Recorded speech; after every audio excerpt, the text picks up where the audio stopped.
L-odwa tajba l-kulħadd qabel xejn, ma nafx jekk l-organizzaturi għażlu xlili biex niċċerja l-ewwel sessjoni għax jien ħalluqi bħal Ġwan Mamo.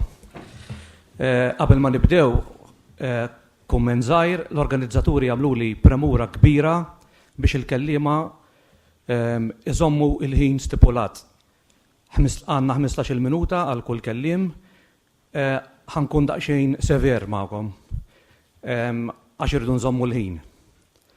L-ewwel kelliem f'din is-sessjoni ħajkun il-Professur Oliver Friġġieri u t-tema li ħajitkellem fuqha hija Ġwan Mamo ir-Rumanz bħala proposta soċjali.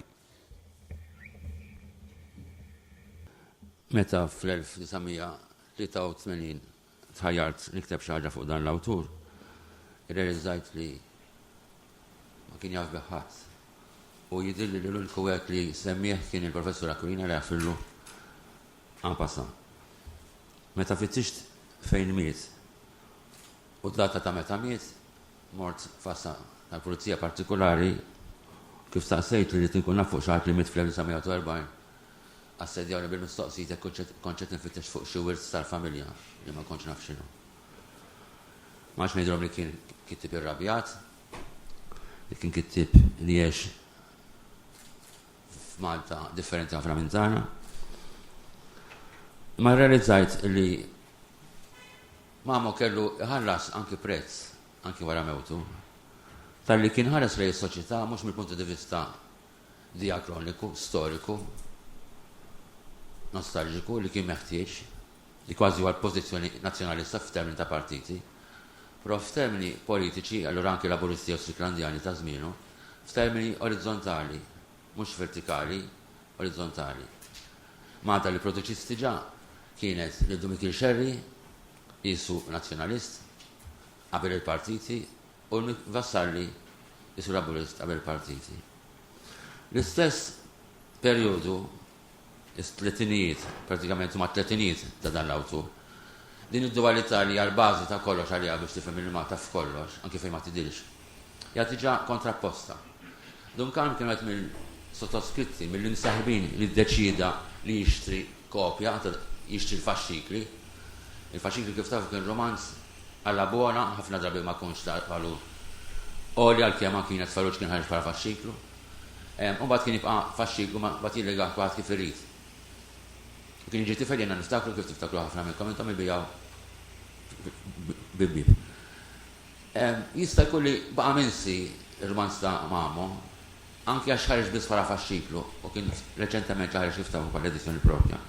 Il-fatt importanti hu li Mamo introduċa l-mod kif tarsa l-affarijiet b'mod sinkroniku. U allura l-karazzi tiegħu mhumiex dawk li jgħixu fi żmien kavallieri, jew fi żmien Franċiżi, jew fi żmien Ingliżi, imma li jgħixu bib ma bib miegħu. In-nies huma deskritti b'ċertu mod ħafna drabi anki li huwa pungenti. Ħafna drabi per antonomasja bla ma nsemmihom, però mbagħad nistudja l-ġeografija psikoloġika li hija l-akbar ġeografija tremenda tal-pajjiż fuq hekk biss nitkellem u njaf. Serħ rasek marra. Ma sadux ismiċċa.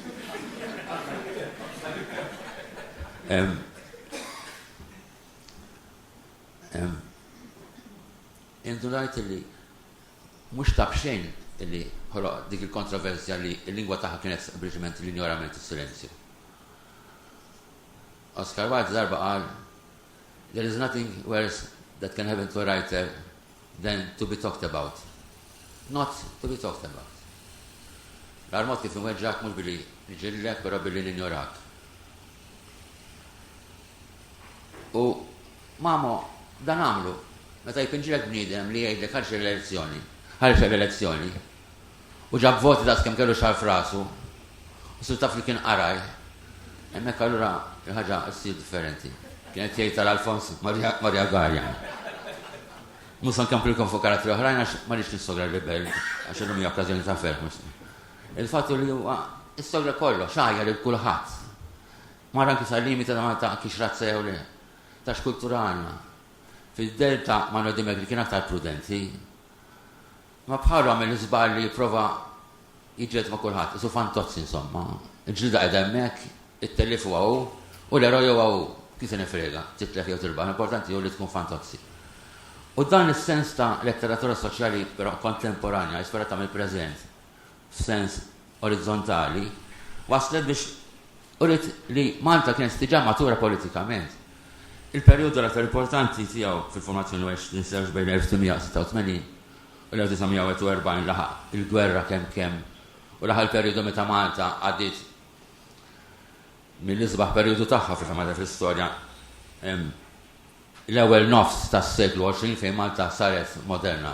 Il-wirt li daħlu Napoleon u mbagħad wirtuh diversi politiċi f'Malta ma nsemmihomx.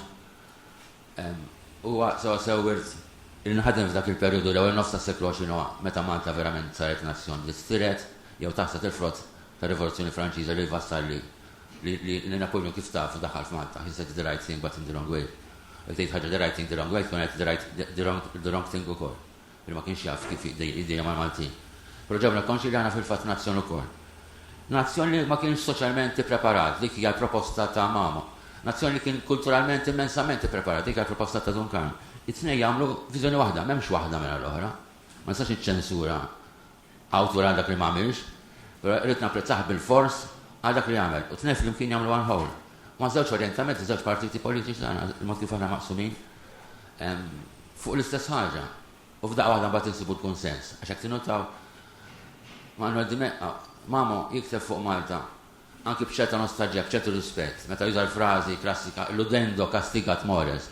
L-awtur li drawit il-mores Ludendo billi jitħaq u jitalem u jiddiskuti kastigat, jikkastja, isaffi, differenti kasti, kastiga ġifieri isaffi bit-Taljan bil-Latin. Tkun kast stafi. Hemmhekk tindeba li Mamo għal-kemm qed jikkritika bl-aħrax u jiridikola b'mod kattiv kważi il-kontemporani tiegħu li mbagħad injorawh anke wara kien qed iħobbhom, kien qed jipperxi jigustom. Kien qed jilbes ta' buffu u jgħid dak il-buffu kemm hu stupidu, kemm hu antipatiku u kemm hu ħelu. Fi dan is-sens ta' love-hate relationship jispjega. Jiena nara hawnhekk. Però nirrealizza illi wara 30 sena minn meta ipprovajt inkommora dan l-awtur tant simpatiku.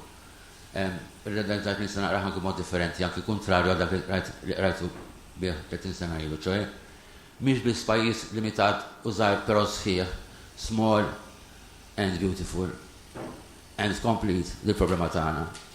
Imma anki pajjiż illi għandu ġeografija komplessa li hija ġeografija ta' relazzjonijiet personali. Pajjiż żgħir u kif tafu fejn tmiss jixxokkja. Jekk jiena ngħid kelma bħalissa li hija kemm kritika ta' xi tiġi fil-pajjiż, jiena niġi ttimbrat bħala nazzjonalist u m'hemm xejn ħażin li tkun nazzjonalist jew tiġi timbrat nazzjonalist. Jekk ma toħdix bis-serjetà ġifieri. U mhux se nkompli fuq hekk. U l-viċi versa, jekk jiena nidħol fit-toilet u ngħid il-freshing mhux qed jaħdem, dik hija loaded, jiena għandi sentimenti anti-Labour. Però kieku tħalt fl-istess toilet tal-istess bżonnijiet privati. U għed memx toilet paper, jina kun għamilt statement loaded kontra l-Partit Nazjonalista. Jina pro-Labour jew pro-Nazjonalista, jew sempliciment li toilet paper jaħdem, dal-punt. Din il-ġeografija li fil-fetti nara li taħdem tispjegara Mamo bis-silenzju tiegħu fettina tiegħu fuq soċjetà li m'għandniex. One half, plus one half jagħmlu one whole. Però il-fattu li kważi Mamo huwa arrabjat li Malta hija xkejkna. Se nirrakkonta episodju li ma ġarax veru dan, però su veru. U forsi smajtuh diġà. Imma I think of beauty is a joy forever. Aktar minn bħali ma nafx fejn jibda fejn spiċċaw ta' diskors, għax nispiċċaw kwa. Kien hemm il-Junfant li ħagrazzja ma' Nebra. U ħarġin namraw li mħabba hija sabiħa minn tassi. U rafis blind ukoll. Bil-lejl. Għax fil-għoddu teżiġi kollox imbagħad. U l-Junfant minnhom lill-maħbuba tiegħu. Maħbuba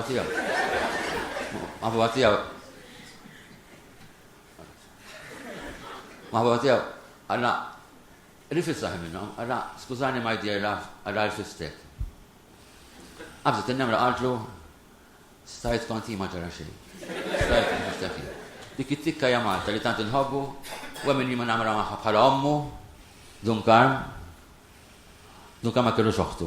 U għemmin jismera jiġi li dara xi ħabba wkoll tal-oħtu. Hekk nagħmlu 1+1 2 ikun l-Malta kollha kemm f'partit kemm f'orjentament romantiku, kemm f'orjentament realista, letteratura li fiċ-ċokon tagħha bil-lingwa tagħna esprimit li minkejja kollox minkejja aħna nemmnu aħna sħaħ u kompleti u anki maturi biżżejjed. Hija ħasra li nies bħal Mamo għexu żmien tal-gwerra, żmien ta' ignoranza, żmien ta' delużjoni, ma kellhomx ix-xorti li jaraw ftit kemm verament il-frott tal-ħidma tagħhom kellna ngawdu ħafna. Jalla dak li ħallewna nkomplu naraw u jalla jsiru kongressi bħal dawn nifraħ. Lilkom il-koll fuq kollox il-Dr. Bernard Mikalef, il-kap tad-Dipartiment tal-Malti, nifraħ il-Dr. Edwin Grima li nasab li joħlam lejlu nar bil-ġon Mamo, sejja xi xahar jissaħ. Ringrazzja l-prorettur, ma insomma suppost nirranġax. Jiġi nepotizmu. Ringrazzja xorta ġifi, issa ma tiġiġ minni. U nittama li ġwan Mamo jkun verament punt ta' riferiment ta' żgħażagħ tagħna għax minkejja qed jiċċajta u inkwetat, u awtur inkwetat, però taħt iċ-ċajt ixtassem. Hija farsa fil-wiċċ però traġikament. Grazzi.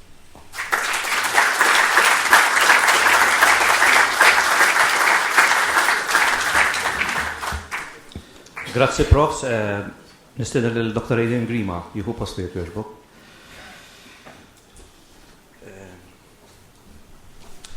Tajjeb, it-tema li ħajjitkellem Dr. Grima hija l-estasi tal-oratorija. Il-Ministru fil-introduzzjoni tiegħu semma li m'għandniex nimmansaw jew ninneutralizzaw jew kif tgħid waħda mill-analisti feministi m'għandniex nikkastraw lill-awtur bħal Mamo, fis-sens li m'għandniex inġibu awtur li jinsab fil-ġemp impoġġuh fin-nofs u bl-azzjoni stess tagħna noqtlu lil dak l-awtur. Xtaqt naqbad dan il-punt. Speċi ta' minn kważi bħala provokazzjoni. Fiex wasanna fil-kawża tal-kanonizzazzjoni ta' Ġwan Mamo? Jiena rajt ftit dwar kif isir il-proċess tal-beatifikazzjoni u tal-kanonizzazzjoni.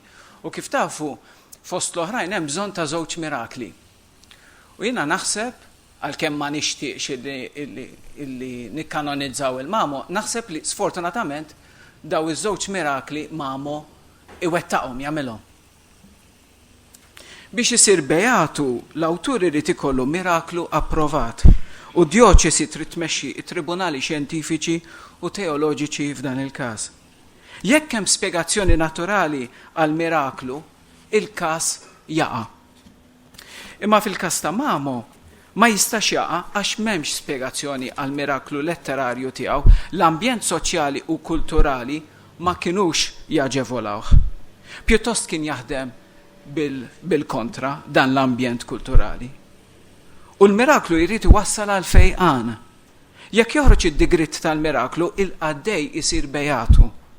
Biex tasal il-kanonizzazzjoni irid jiġi iċ-ċertifikat it-tieni miraklu.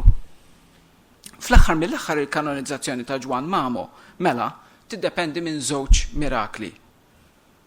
L-ewwel wieħed nipproponi jien iseħħ fuq Feliċ. Wieħed minnu li tinnana venut li jasal l-Amerika bi ftit skola u jirnexxielu jemanċipa ruħu. Huwa ħanikwota żagħżugħ intelligent, ħaddiem mal-ħaddiema, jaf jaqra u jitkellem bl-Ingliż u Malti u ta' mġiba tajba. Huwa assoċjat mad-Dimekkjani, iż-żerja ta' Malta ġdida, u narġa' nikkwota laburist ta' moħħ jilħaqlu u jaf l-affarijiet kif sejrin. M'hemm spjegazzjoni xjentifika għal din it-trasformazzjoni li sseħħ Feliċ. U għalhekk jista' jitqies bħala fejqan mirakolus. Feliċ jibqa' mal-emigranti l-oħrajn li fosthom hemm oħtu sakemm jaqta' qalbu li se jitalmu. F'dak il-punt jabbandunaw mal-rieħhom. Sakemm jabbandunaw mal-rieħhom. Imma tluq tiegħu ma jinqanqal ebda ansjetà fost l-emigranti, minkejja li huwa l-uniku wieħed b'moħħ xi ftit imdawwal. Nikkwota, Feliċ qatt kutu frokna b'geddum ta' ħanżir imdendel fuq dik is-saħna li tawh. U ħallihom jafġu bejniethom. Fl-istess ħin jaħseb x'jibda jagħmel l-għada għal tiftix ix-xogħol. Felice jerġa' jitfaċċa meta xewwiex faxxist sqalli Loreto Nullo jipprova jinvolvi lilu li tinnanna Venut fi pjan sovversiv biex Malta ssir parti mill-Italja. Imma xorta ma jirnexxilux jiftħilhom għajnejhom, għalhekk jerġa' jitlaqhom Felice, inkluż lil oħtu Marie, u din id-darba għal dejjem. Fih iseħħ miraklu fejqan mingħajr l-ispjegazzjoni tax-xjenza, imma martirju ma jsirx. Felice irid jibqa' ħaj u jirnexxi u għalhekk huwa għalkemm anzi huwa Dimekkjan u Laburist, fl-aħħar mill-aħħar jiddeċiedi li jħalli li sħabu ikomplu jafġu waħedhom għax fihom naturalment il-miraklu ma jseħħx. It-tieni miraklu li għandu jiffinalizza l-proċess ta' kanonizzazzjoni ta' Mamo li jiena naturalment nargumenta kontri fil-qija tal-paper, iseħħ fl-awtur u fina l-qarrejja, naħseb jiena. Għax waqt li Mamo jiġbed saqajn l-awturi ta' żmienu li kienu jintilfu nikkwota fi fioriture retorike, f'dik li jsejħilha l-estażi tal-oratorija. U stess Mamo iħalli l-lingwa u n-narrazzjoni tiegħu jiġru bih. Għax minkejja li Mamo bħal Cervantes jikkritika lil awturi oħrajn li kienu qed jużaw lingwa stilizzata, u stess jikteb rakkont li fih kollox jiddependi minn kif issawwar il-lingwa int. Avolja miktub kif jgħidu b'dak li l-sien kif jitkellem il-poplu llum. U jikteb timmaġinaħ jerġa' jaqrah dak li jkun għadu kemm kiteb u jissaħħar bil-lingwa mhux tas-soltu li qed joħloq, bil-fabbrikazzjoni. Huwa minnu li ġdid li jikkrea huwa imnebbaħ konxjament mit-taħdid ta' kuljum tal-poplu, imma dan it-taħdid l-awtur jaġnu mill-ġdid f'nisġa maħsuba u maquda biex joħloq minna effetti narrattivi ġodda. L-estażi ta' Ġwan Mamo li jissaħħar minn dak li jkun għadu kemm kiteb u stess għandha s-sieħba tagħha fil-pjaċir li jħossu l-qarrejja u ma jaqraw. Pjaċir li f'xogħol kittibi kif isejjaħlu Roland Barthes joħloq fil-qarrejja estażi. Interessanti l-kelma mirakoluża estażi. Mamo jinqeda biha 3 darbiet fir-romanz, jien minnhom waqt li jkun qed jimmaġina kull xorta ta' ħelu. Girgori bexxaq naqra għajnejh donnu in estażi. Il-kumment bħas-sitwazzjonijiet kollha kemm huma huwa pjuttost ironiku. Imma l-isbaħ eżempju tal-użu tal-kelma estażi huwa meta Mamo jimmaġina lil Carlo Satariano, l-editur tal-ġurnal satiriku influenti ta' dak iż-żmien il-ħmara, nikwota jitaxxaq, jiċċassa, jinestażi. Quddiem poeżija fuq Santa Lini minn Peppi Demek. Mamo jiġbed saqajn dawn il-letterati magħrufin ta' żmienu li kien jafu sewwa Giusebelli, Nicol Biancardi, Gino Muscata Zoppardi, Carlo Satariano u Giuse Demek de Bono. U li l-kol kellhom passjoni kbira għal kelma imħadma tajjeb u jidħlu f'estażi qudiema.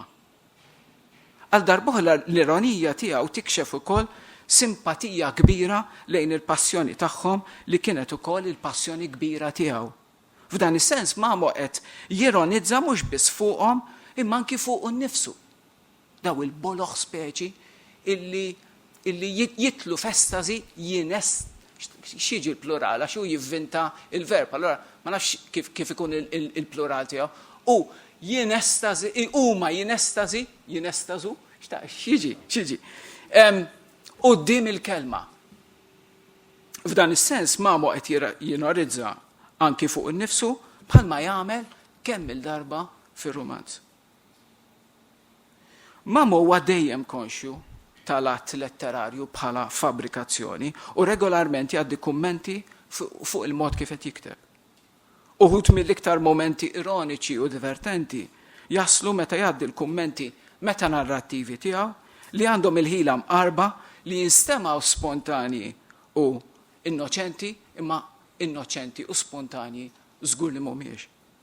il-lingwa letterarja u għawħan kwota tal-luċi u t-nibri li attakka Mamo hija artifiċjali.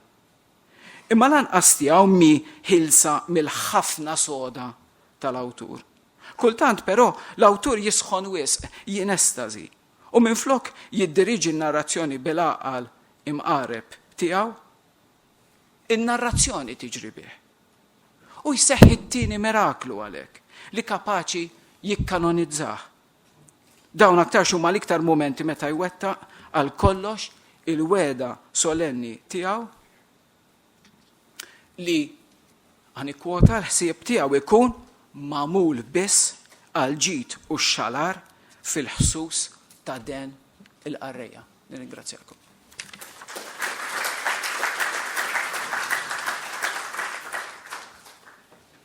Ringrazzja il-kellima għax terġgħu tgħid tkunu iktar konċisi milli suppost. Tajjeb, issa it-telet intervent f'dis-sessjoni tkun dik ta' Dr. Emanuel Mifsud fiċ-ċinogrufu. Kelma li nammetti għat ma smajta. Iċ-ċinematografu naħseb. Okay.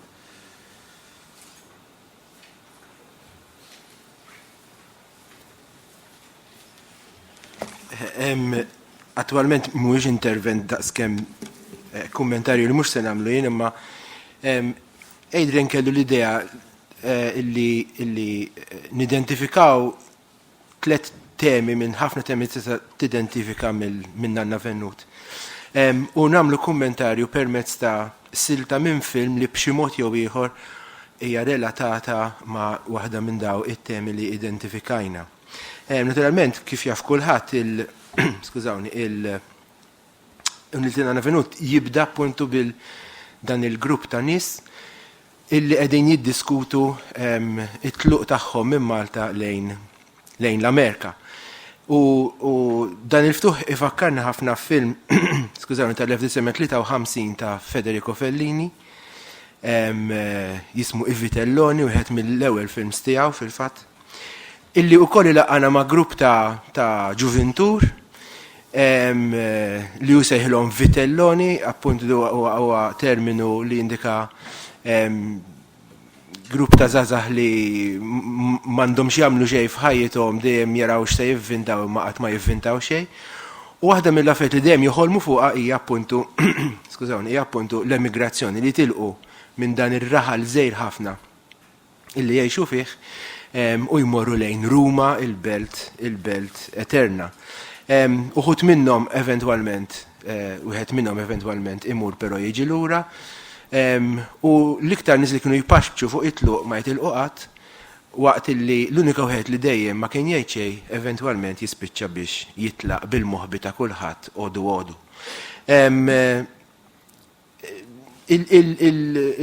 Nanna Vennut appuntu jiftaħ b'din id-diskussjoni li mmorru lejn l-Amerika forsi.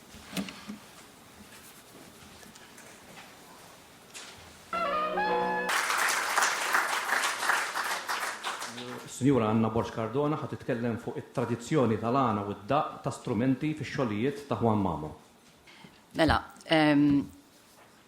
it-tradizzjoni tal-għana hija marbuta katina mal-ilsien tal-poplu Malti u nsibuha maġuna mal-istorja mqanqla tal-poplu.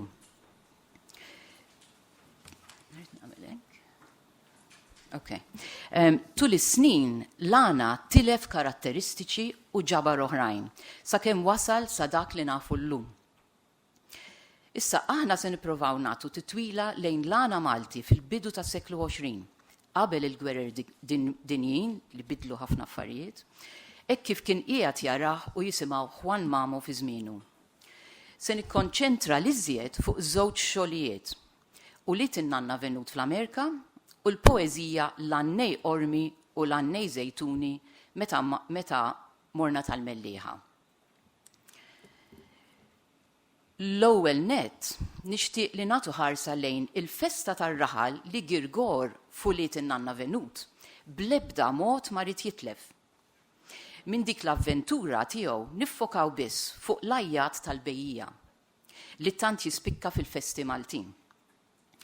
Hawnhekk għandna l-ewwel punt importanti ħafna għalina, Għax minn dan l-ajjat fit-toroq u fil-festi tagħna joħorġu frażijiet jew melodiji osra li nistgħu nsejħulhom minjatura tal-għana Malti. L-ajjat li jisma' Girgor bħal sħanu tajbin, tal-imdina ħoj! Diġà juruna żewġ affarijiet tipiċi. Lajta b'vuċi għolja u sfurzata li trid twassal. U lit ma' widnejn jew aktar x'ħaddejn il-bejjija. Dawn huma karatteristiċi li jinstabu mhux biss fl-ajta tal-bejjija, iżda wkoll fil-għana. Li tmollija l-fuq tidher ukoll fl-Eġittu 2000 sena qabel Kristu. U tidher fil-ajta tal-muważżin meta jsejjaħ lil fidili mill-minarett. Allavorja llum il-ġurnata jintuża l-mikrofonu, xorta waħda l-muważżin baqa' jagħmel din l-istess mossa bidejh.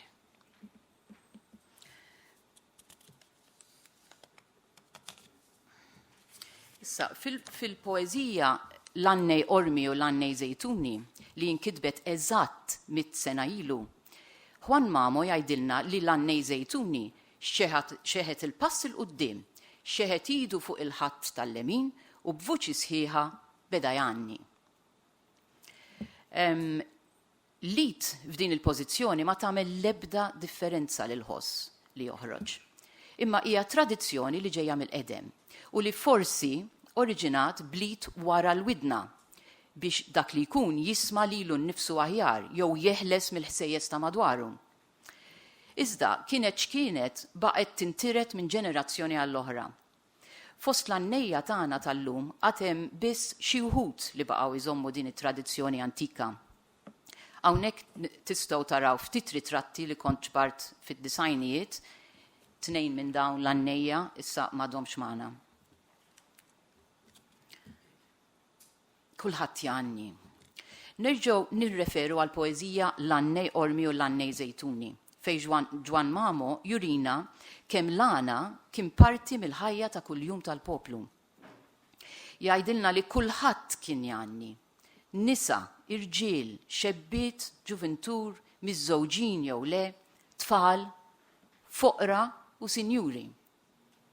Juri kemm kienet ħaġa naturali li l-Maltin iqabblu u jitkellmu bejniethom bil-għana.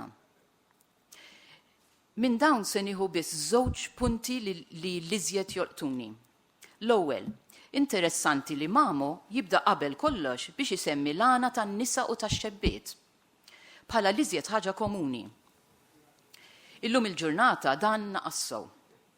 Ftit insibu nisa li għadhom jannu u kemm il-xebba seta' żarda tajt lill-arus tagħha nikkwota bana mqabbel sabiex fis jitaqqat magħha.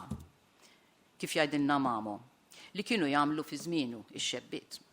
Żgur li l-ebda tfajla tal-lum ma taħsibha. Dak iż-żmien kienu n-nisa li bl-eżempju tagħhom kienu jgħaddu t-tradizzjoni tal-għana li ċkejklinu liedhom. Bekk it-tfal kienu jitrabbow fil-kultura tal-għana. Irridu ngħidu wkoll li ħafna għana li kien isir ngħidu aħna waqt il-ħasil tal-ħwejjeġ. L-għana hekk imsejjaħ tal-banju inqata' ħesrem wara l-gwerer. Meta daħlet il-luċ elettrika u daħlu l-magni tal-ħasil. Bekk intilfet il-ħtieġa li n-nisa jinġabru flimkien fil-għajn tal-ħasselin jew taħt xi ħarruba. Ninnotaw ukoll li meta Mamo isemmi l-għana tan-nisa qatt ma jissemmew strumenti. L-istrumenti jidħlu biss fil-għana tal-irġiel u nindunaw kemm kellhom importanza fin-namur. It-tieni punt, Mamo fil-lista tan-nies li jannu jinkludi l-foqra u s-sinjuri. Li naħseb li hu punt importanti ħafna. Is-sinjuri kienu jqabblu u jħobbu l-għana daqs kull Malti ieħor. Li qed jgħidilna Juan Mamo u li l-għana sa dak iż-żmien fil-bidu tas-seklu 20 kien ta' kulħadd.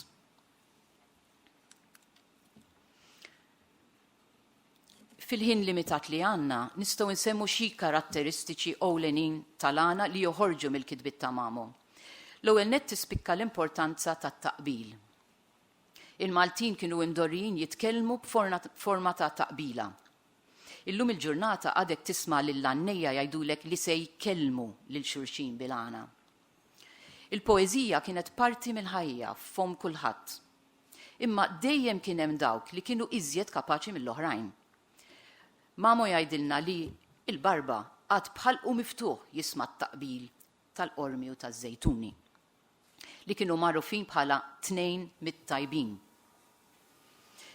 L-importanza tal-poeżija orali ġeneralment imqasma f'erba' versi tinstab fil-għażla tal-kelma, fil-qis tas-sillabi, il-biċċa l-kbira mqasmin fi 8 sillabi jew 8-7, fit-taqbil li jieħu forma ta' A, B, C, B, fejn it-tieni vers dejjem jaqbel mar-raba' vers u fil-ħeffa tal-ħsieb. Ħaġa oħra li toħroġ ċar bil-għana mqabbel u fil-botti hija l-idea ta' ġlieda bil-kliem bejn tnejn min-nies. Min se joħroġ l-aqwa? Min se joqros l-iżjed? Min se jitfa' l-aqwa botti? Min se jispiċċa daru mal-ħajt? Issa, fuq skala ikbar, insibu il-ġlieda jew il-pika bejn l-irħula. F'dan il-każ fl-istess poeżija nsibu il-pika bejn iż-żwieten u l-qriema. Kull wieħed bil-partit tiegħu. U żgur li fil-partiti nistgħu ngħidu li xejn ma nbidel sal-ġurnata tal-lum 100 sena wara.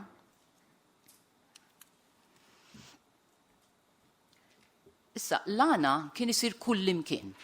Imma Mamo jsemmi postijiet li kellhom rabta speċjali mad-daqq u mal-għana.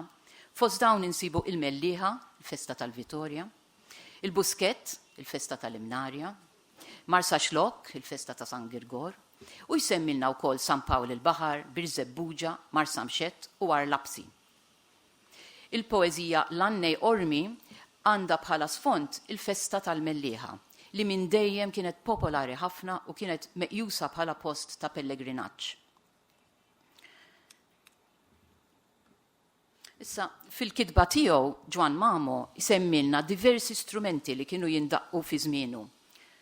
Bħad-daqqaqa li żengru bil-vjolin bil-lej, jew innannu li jdoq il-flejguta bħal bla sinna u janni bleħen tat-twaħħix. Jew kalanċ li jgħid li jaf idoq il-antermaċċa li aktarx irid jgħid it-terra maxka li tiġajja maqluba skatola maġika u li l-kaxxa tad-daqq. U Ġanni Koll li jgħid lil Feliċ biex irrabba pir-rabboba. Ma ngħid xejn iżjed.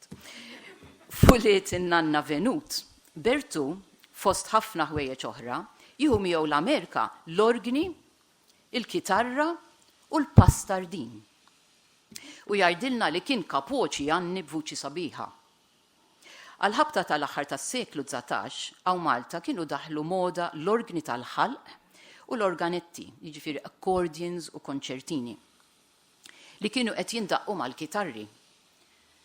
Jiena ma nistax nimmaġina fejn nippakkjhom daw l-istrumenti kollha u s-sens komuni jgħidli li aktarx kienu organi żgħir tal-ħalq li ħamihom mal-kitarri imma min jaf x'fettillu u kif ħasibha Bertu. Fil-poeżija L-Annej Ormi, Mamo kemm il-darba isemmilna il-kitarri u l-pastardin. Jgħidilna modija ta' żmien sabiħa tinsab fostna il-Maltin, meta nqabblu l-poeżija fuq kitarra u pastardin. Il-pastardin huwa tip ta' kitarra żgħira forma tal-anġasa, iżgħar u idjaq minn kitarra normali u bqatt dejjaq ħafna. Għaldaqstant, peress li hu daqshekk iżgħar, għaldaqstant toħroġ minnu vuċi għolja u sabiħa li tispikka.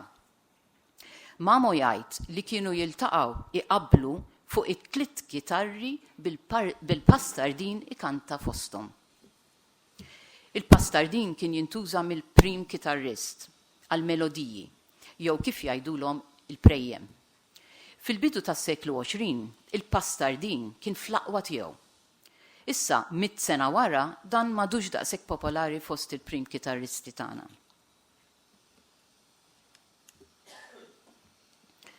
Mid-dettalji li nsibu jidher li Mamo kien mitla sowt għad-daqq tal-kitarri. Issemmilna pereżempju il-burduni li huma t-tliet kordi ħoxnin li jdoqqu noti ta' ton baxx. dak li hemm fuq. Li huma l-oppost tal-kordi l-irqaq li jissejħu il-prejjem. Jgħidilna hekk. U l-kitarri jaqbdu jvenvnu dawk il-burduni. U l-pastardini ċaqċaq ġo nofshom. B'dik il-ħlowa tal-qalba u l-kisra. Id-daq tal-prim kitarrist bejn l-għana ta' Annej wieħed u l-għana tal-ieħor tissejjaħ il-qalba. In-noti ħelwin u l-jien u mtawlin li daħħal l-Annej spiss fit-tieni vers jissejħu il-kisra. Issa, kelma oħra fuq it-tip ta' daq li jintuża għall-għana. Fejn għaw ukoll Mamo juri li hu mitla sow. Isemmi li l-kitarri doqqu fuq is-sol. Jiġifieri waħda min-noti tal-iskala, do re mi fa sol, li fuqha jinbena daq u t-ton. Interessanti li id-daq fuq is-sol mit-sena ilu kien mażul għad-daq tal-għana. U llum il-ġurnata baqa' wkoll l-iżjed popolari fid-daq tal-għana. Mamo jgħidilna għadni niftakar li għad illi kien hemm folla kbira ta' nies waqgħet ħemda fil-ħin li l-kitarri bdew idoqqu fuq is-sol. Ninnotaw li din it-terminoloġija li tintuża fid-daqqaqa mid-daqqaqa tal-kitarri fil-kuntest tal-għana hija terminoloġija kompletament taljana u tidher l-influenza qawwija min-naħa tal-Ewropa mhux biss fit-terminoloġija iżda wkoll fit-tip ta' daqq tal-akkumpanjament. Qabel nagħlaq ngħid biss li fulit in-Nanna Venut Mamo isu qed immaqdar l-injoranza tan-nies tal-karattri li jikkrea. U jgħidilna li d-daqq u l-għana mhuma se jiswew xejn f'kultura oħra fl-Amerika. Imma fil-poeżija l-Annej Ormi jurina kemm gburi bil-kultura tal-għana Malti. Grazzi.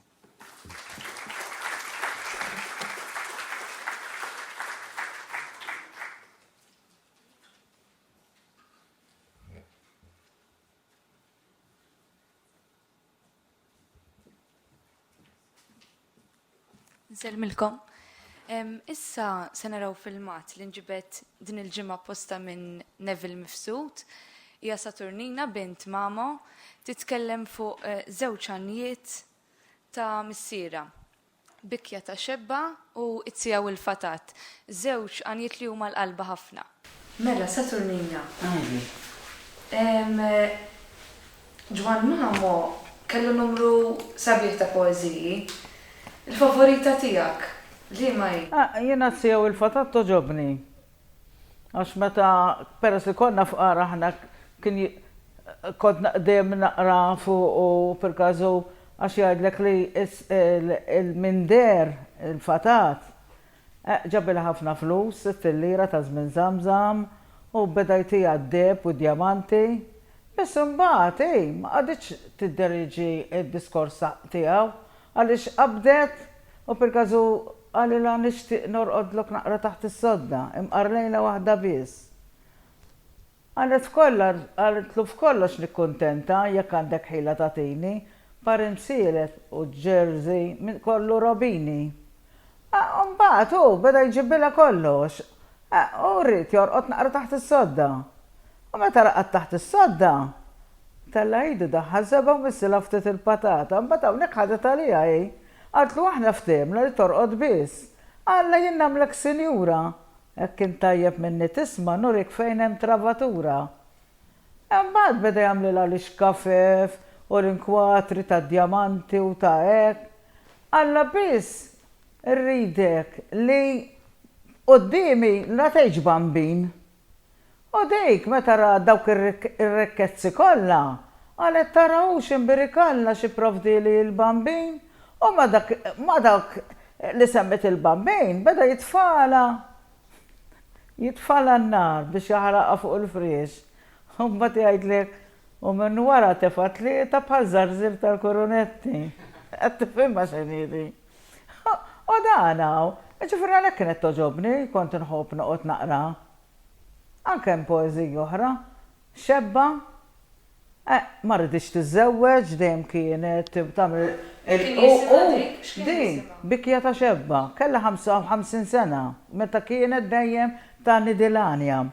Għaliex kienu jibbatu joħdbu ħafna. Kunu jgħidu la prikozi. U kien id-dejjem tisbuħ xara u tam il-minju f'wiċċa, da minju f'wiċċa ma nafx jgħidulu. Minju Bħal make-up. Hawnhekk isallhom jgħidu l-make-up. U danaw, ma kienet tirrifjutom il-ħodbiet li kunu jgħid. Meta mbagħad waslet għal 55 sena, id-dispjaċi ma gawditx ta' miż-żewġa. Qed tifhem, għalhekk għax imbagħad dejjem tikbid dejjem l-istess bikja. Ġbiċċa morru ta' mill-bidejja, fit-tfulit jekk hemm tkabbart. Issa bloqtu niżla l-isfel nottillhom 55. Kemm kont ħelwa u sabiħa, naxxaq kont lil min jarani. Issa bloqġi milli jinfonda u l-ħbib kollha tiskartani. Insomma, dejjem tibqa' kull filgħodu ta' Nidilanja.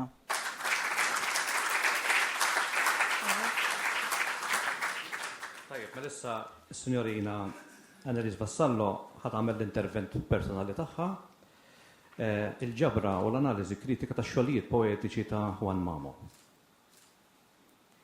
Mela, din il-ġabra ta' xogħlijiet poetiċi ta' Mamo tinvolvi 17 il-poeżija u 3 anijiet. B'mod ġenerali, hemm poeżiji li jsemmihom il-Prof Sfriġġieri fil-ktieb tiegħu il-kittib tar-Riforma Soċjali fl-1984 u ma jsemmihomx Franz Gallia fil-biografija tiegħu Juan Mamo ħajtu ħilietu tas-sena 2010.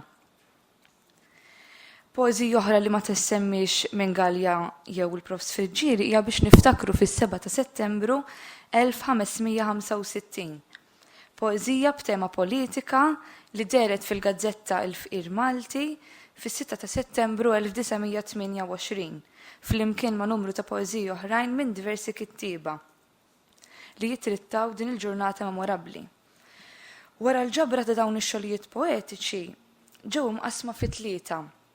Il-poeżiji li trattaw il-politika, il-poeżija popolari u l-poeżija li jinvolvu twemmin reliġjuż. Mal-ewwel daqqatajn ħafna minn dawn il-poeżiji jidhru li mhumiex mibnija fuq xi tipi ta' devjazzjonijiet letterarji, donhom aktar stqarrijiet ċari mill-riflessjonijiet poetiċi. L-aktar poeżiji qawwijin ta' Mamo huma dawk li jaqbdu temi politiċi fis-sens wiesa' tal-kelma u jiċċelebraw il-potenzjal tal-poplu.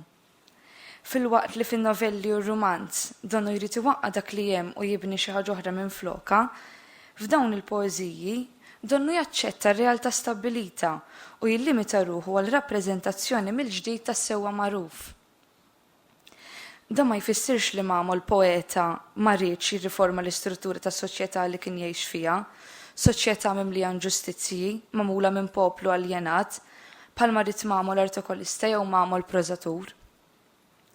F'ħafna minn xogħlijiet Mamo jitkellem dwar il-kawża tal-ħaddiema u l-faqar. Fil-fatt, kemm it-ton kif ukoll ir-reġistru li juża huma aggressivi għax Mamo xtaq li l-poplu ma jibqax fidlam ta' sistema oppressiva li bla manduna kienet ittoħonqu. Imbagħad hemm ix-xogħlijiet poetiċi popolari li diġà semmew li jinvolvu 3 anijiet Bikja ta' Xebba, It-Sija u l-Fatat, l-Annej Qormi u l-Annej Żejtuni li ħarġu bħala kotba żgħar fl-1913 ftit wara li Mamo ħareġ mill-ħabs. Kif ukoll 4 kwadretti li xandru fl-Almanak tal-Ħmar fl-1929.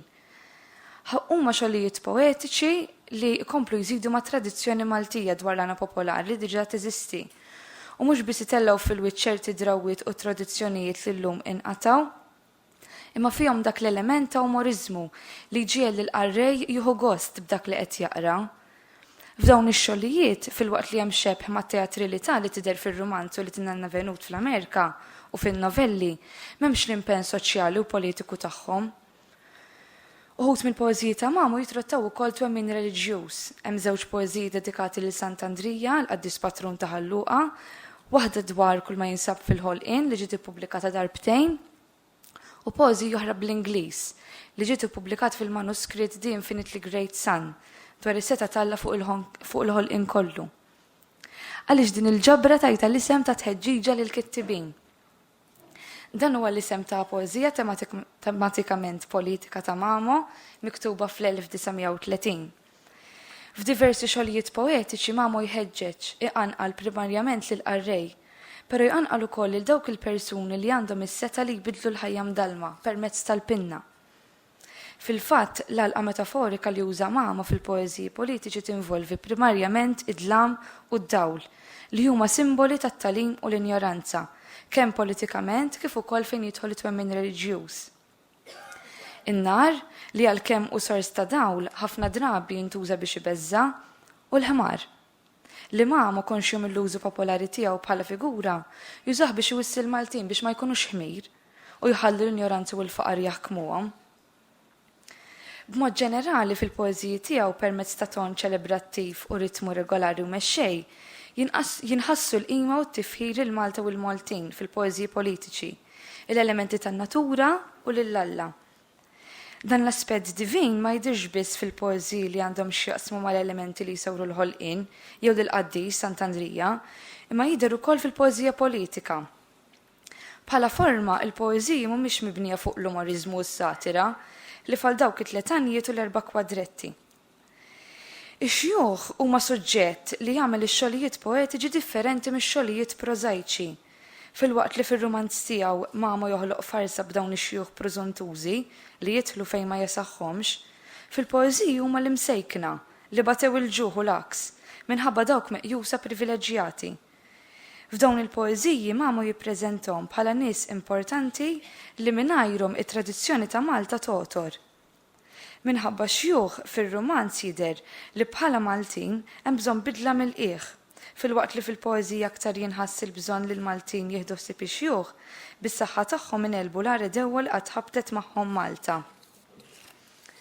Differenza oħra bejn ix-xogħlijiet poetiċi u dawk prożaiċi hi li fil-waqt li fil-poeżija fil-Maltin jinħass il-biża', fir-romanz u n-novelli l-Maltin huma poplu infantili u nies preżuntużi tant li Mamo jażel li jeqridhom. Minkejja dan fil-ktejjeb it-tija u l-fatat hemm eċċezzjoni għax il-biża' u l-preżunzjoni huma mħalta. Meta Mamo jippreżenta mara li għalkemm kienet imbeżża mill-fatat u milli setgħu jgħidu n-nies fuqha, xorta waħda lejl fost oħrajn aċċettat li jorqdilha taħt is-sodda u għax bil-ferħ semmit il-bambin sfaxxala kollox fix-xejn. Il-preżunzjoni rebħet lill-biża' u din ir-rebħa waslitha biex tilfet kollox. Il-bżonn tal-emanċipazzjoni jinħass kemm fix-xogħlijiet prożaiċi kif ukoll fix-xogħlijiet poetiċi. Mamo ma kienx jara li sitwazzjoni qalbet għall-aħjar u jaqaf hemm, qatt ma kien jaqaf iħeġġeġ il dawk li kellhom il-poter li jiktbu u jgħalmu, u lanqas lill-Maltin komuni, speċjalment lil ħaddiema.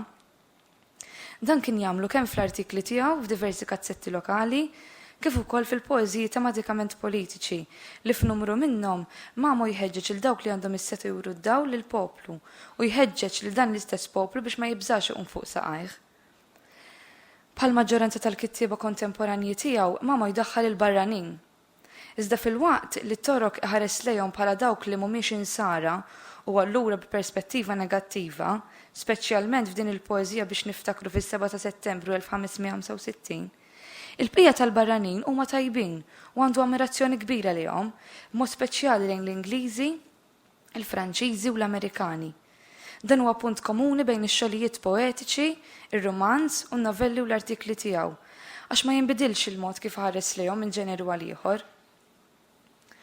Punt komuni ieħor bejn dawn il-ġeneri u li l-Maltin jaqgħadhom bħala grupp wieħed omoġenju, anki jekk minnaħa u li tinnanna venut tar-romanz huma kollha telliefa u falluti u jħalluh bla tagħmel progress, minnaħa l-oħra u li t-Malta tal-poeżija mixin lejn il-progress wara jibqa' jittama fihom. Barra minn hekk, Mamo jidher li ma jagħtix importanza għal xi klassi soċjali anke jekk kien konxju mill-mod kif timxi s-soċjetà, bi klassi privileġġjata li minn żmien għal ieħor toħnoq u taljena klassi ta' ħaddiema. Ħarsa ħafifa lejn ir-romanz, in-novelli u l-artikli li pubblika Mamo turi li kellu personalità b'xejriet differenti, anki jekk dejjem żamm il-progress ta' Malta u l-Maltin bħala tmun tiegħu. Għal-qarrejja jista' jagħti l-każ li Mamo l-osservatur mill-poeżija l-proża jidher li qed iħares minn lenti differenti. Madankollu, għalkemm il-perspettiva fuq is-soċjetà Maltija bħala artikolist, prożatur u poeta tinbidel ma' kull ġeneru, fl-istess ħin u uniku għax għalkemm ivarja f'kull wieħed minn dawn il-ġeneri li modi mhuwiex meqjus bħala żmien li spiċċa għax għadda, isir żmien li ġiel il-qarrejja kontemporanji jaħsbu u jirriflettu fuq il-preżent u l-ġejjieni. Biex nikkonkludi, jider li fil-waqt li ħafna drabi fil-ġeneri par romanz u novelli jider Mamo ribellus, fuqna oħra jider Mamo ottimist, b'tama fil-ġejjieni, Mamo liriku għax għalkemm itella fil-wiċċ dbatija u juri sitwazzjonijiet kif huma, ma jużax l-istil konfrontattiv biex jesprimi ħsibijietu. Nala hawnhekk billi nirringrazzja lil Dr. Adrian Grima tal-inkoraġġiment kontinju u dedikazzjoni li wera lejn il-ħidma tiegħi. Inru tħajru koll il-Manuel Mifsud, Olvin Vella u Daniela Tard Bezzina tal-għajnuna u suġġerimenti tagħhom, lil-Prof Oliver Friġġieri, Franz Gallia, Michael Grek u Joe Borg. Grazzi tal-attenzjoni.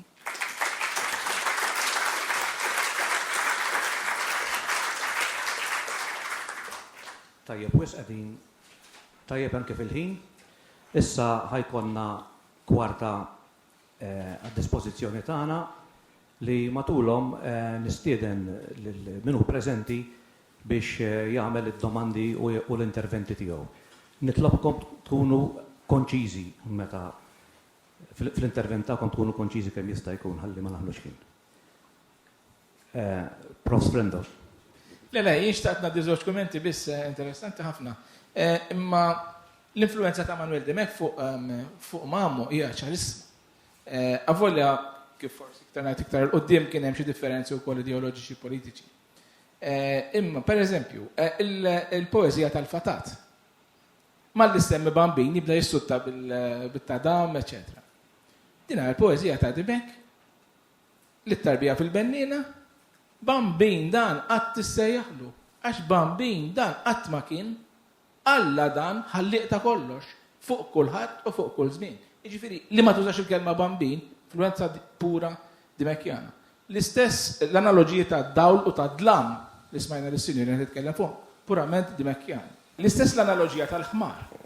L-analogija tal-ħmar hija waħda li Demek jirreferi għaliha ripetutament. Tajjeb waħda mill-poeżiji famużi tiegħu skont jien.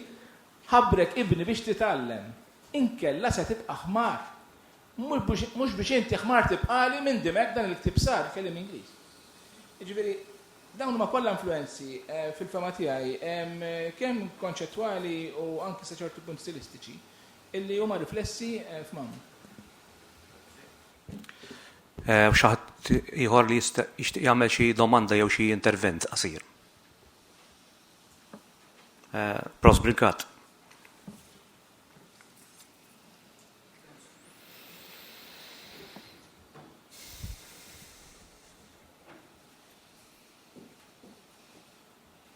Nixtieq nfakkar biss fatt li rigwarda l-istatistika għax biex nifhmu din l-insistenza kollha ta' Mamo kif ukoll ta' Demek fuq l-injoranza, naħseb ta' min ifakkar li dak iż-żmien in-numru tal-nies li kienu jafu jaqraw u jikdbu sal-1920 ċirka kien 11% biss. Il-kumplament kienu analfabeti u ovvjament monolingwi. Dak kollox. Dr. Mikallef. Jina laqatni ħafna diskors ta' Joe Friġġieri, speċjalment l-idea tiegħu illi hawnhekk għandna ħolqien invenzjoni ta' karattri. Madankollu nixtieq insemmi wkoll aspett ftit kontrastanti li ma jinnegax dak li intqal mill-professur Friġġieri, però jipproblematizzah. Diversi drabi kemm fir-romanz kif ukoll fl-istejjer osra tiegħu, in-narratur ta' Mamo jieqaf mill-ġrajja u jgħid u morru tnelħu.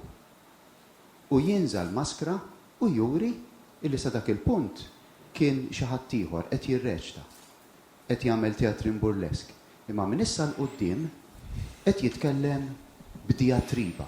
U fit-diatriba kemm il-darba jgħid jekk intom qed tiddejqu minn dan li qed ngħid kultant huwa disgustanti kif tafu, pereżempju dak l-episodju meta karattri jibdew isajru u jitfgħu l-ħmiġ tagħhom ġew l-ikel stess. Kultant huwa tant disgustanti illi n-narratur jirrealizza li għandu arrej u bħalli kieku jgħidlu jekk qed tiddejjaq minn da li qed taqra, mur fir-raħal Malti u ara dak li qed ngħidu x'veru. U f'daw il-momenti in-narratur neżal maskra u qed jitkellem bil-mingħajr reċtar, mingħajr finzjoni, mingħajr invenzjoni, qed jitkellem bil-vuċi vera qrib ħafna tal-awtur. Jien naħseb, u għalhekk interessani ħafna d-diskors tal-professur Friġieri, illi Mamur nexxielu jidħol mhux b'individwu veru, kif qal il-professur Friġieri, imma bit-tip. Bit-tip. Jidħol fir-raħal tagħna, jaqbad il-lingwaġġ tar-raħal u b'żufjet jippreżenta possibiltajiet ġodda minn dik id-dinja nnifisha u b'dak il-lingwaġġ innifsu. Il-pleonazmu jibdlu f'ironija u allura joħloq żewġ perspettivi b'vizzju diskursiv li jeżisti tassew u l-ħin kollu jgħaddi passata bih fir-romanz kollu, anka meta jidher f'Muska ta' Zoppardi. U il-ħila li taffaxxinani fih hija din illi tagħna dinja oħra fis-sens ta' possibilità ġod dinja eżistenti Maltija. Però kif qal il-professur Friġieri permezz ta' tip, mhux ta' individwu li kien jeżisti tassew. Di naħseb li hija il-ġenju primarju tiegħu. Grazzi. Tajjeb wisq qatt fadal ħin għal intervent ieħor minn tal-inqas.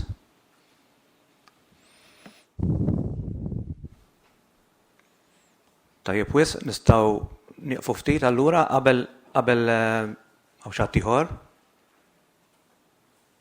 Nistgħu nikkonkludu mela.